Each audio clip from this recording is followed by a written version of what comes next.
ঠাকুরগাঁওয়ে আত্মহত্যার প্রবণতা বেড়েই চলেছে। কিছুতেই ঠেকানো যাচ্ছে না এই করুণ মৃত্যু।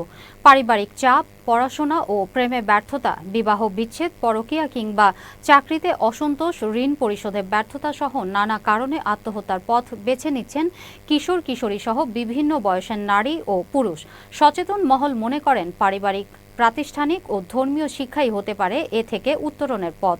প্রতিনিধি জয় মহন্ত অলোকের পাঠানো তথ্য ও ভিডিও চিত্রে বিস্তারিত ডেস্ক রিপোর্টে। উত্তরের সীমান্তবর্তী ঠাকুরগাঁও জেলায় প্রতিনিয়ত বিভিন্ন স্থানে ঘটছে আত্মহত্যার ঘটনা। জেলার বিভিন্ন স্থানে দিনে এবং রাতে খবর আসছে অনাকাঙ্ক্ষিত আত্মহত্যার ঘটনা। কোনোভাবেই কমানো যাচ্ছে না আত্মহনন। আমাদের বর্তমান সমাজে ছেলে মেয়ে, বিশেষ করে মেয়েরা যারা আত্মহত্যা করছে, এটার হয় কেউ দেখা যায় যে রিলেশনে পড়ে বা অন্য কোনো সিচুয়েশনে এমন কোনো অবস্থায় পড়েছে যেটা হচ্ছে সমাজে আর তারা মুখ দেখাতে পারবে না, বা এরকম কোনো একটা তাদের মানে মনে এরকম একটা ধারণা চলে আসে।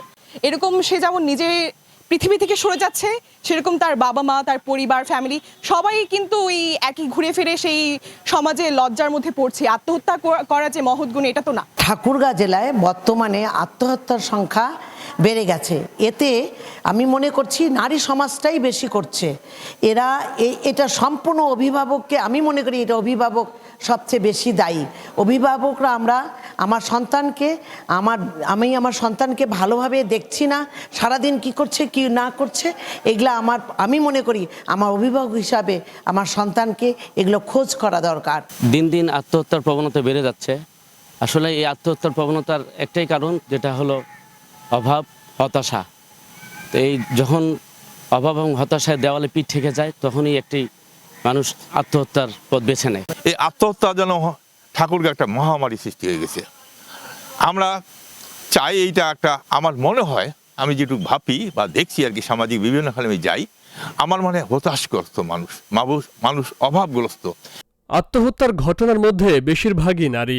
মেয়েরা ইপটিজিং, যৌন হেনস্থার শিকার হলে স্বজনদের সাথে আলোচনা করতে না পারায় আত্মহত্যার পথ বেছে নেয়। এছাড়া অভাব অনটন, কর্মসংস্থান সংকট, প্রেমে ব্যর্থতা সহ পারিবারিক নানা ঘটনায় হতাশাগ্রস্ত হয়ে স্বেচ্ছায় মৃত্যুর পথ বেছে নিচ্ছে শিক্ষিত ছেলেমেয়ে থেকে শুরু করে বিভিন্ন বয়সী নারী পুরুষ। এ থেকে উত্তরণে ছেলে মেয়েদের প্রতি অভিভাবকদের নজর বাড়ানো উচিত বলে মনে করেন সচেতন মহল। আমরা পোস্টমর্টেমের যে সুরতহল থাকে বা ওখানে যে আত্মহত্যার প্রাথমিক কারণ হিসেবে যেটা থাকে, সেটাতে আমরা প্রায়ই দেখেছি, যেটা হচ্ছে প্রাথমিক কারণ হিসেবে সবচেয়ে বেশি যেটা উঠে আসে সেটা হচ্ছে অভাব অনটন। এর পাশাপাশি প্রেমে ব্যর্থতা।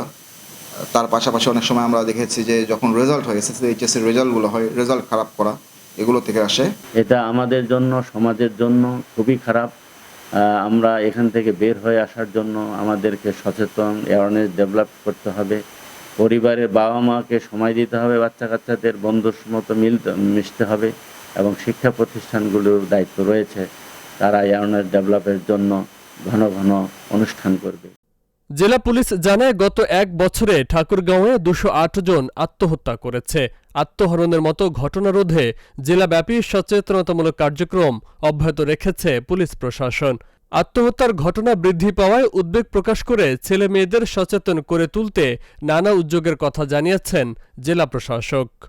গত 1 বছরে ঠাকুরগাঁও জেলায় 208 জন বিভিন্ন বয়সী পুরুষ এবং মহিলা আত্মহত্যা করেছে। সাধারণত বয়স্করা অভাব অনটনের কারণে, এর মধ্যে কিশোর কিশোরী আছে কিছু, তারা প্রেম ঘটিত কারণে, অনেকেই অসুস্থতার জন্য মারা যায় বা আত্মহত্যা করে, বাবা মার সাথে অভিমান করে কেউ কেউ আত্মহত্যা করে। এছাড়া পারিবারিক কারণেও কিছু আত্মহত্যার ঘটনা আছে। আমরা আসলে আত্মহত্যার প্রকৃত কারণগুলো যাচাই করছি। সেই কারণগুলোতে মানে কি ব্যবস্থা সরকারের পক্ষ থেকে বা জেলা প্রশাসনের পক্ষ থেকে নেওয়া যায়, সেই বিষয়ে আমরা অত্যন্ত গুরুত্বের সাথে ভাবছি, এবং আত্মহত্যা যেন কমে আসে, মানুষ যেন এই পথটি বেছে না নেয়, সেই কারণে সচেতনতামূলক প্রোগ্রাম চলছে, এবং ভবিষ্যতে এই কার্যক্রম চলমান থাকবে। পারিবারিক, সামাজিক, প্রাতিষ্ঠানিক এবং ধর্মীয় শিক্ষার মাধ্যমে আত্মহত্যার মতো ঘটনা কমানো সম্ভব হবে বলে মনে করেন সচেতন মহল। Faisal Mahmud, channel S news desk.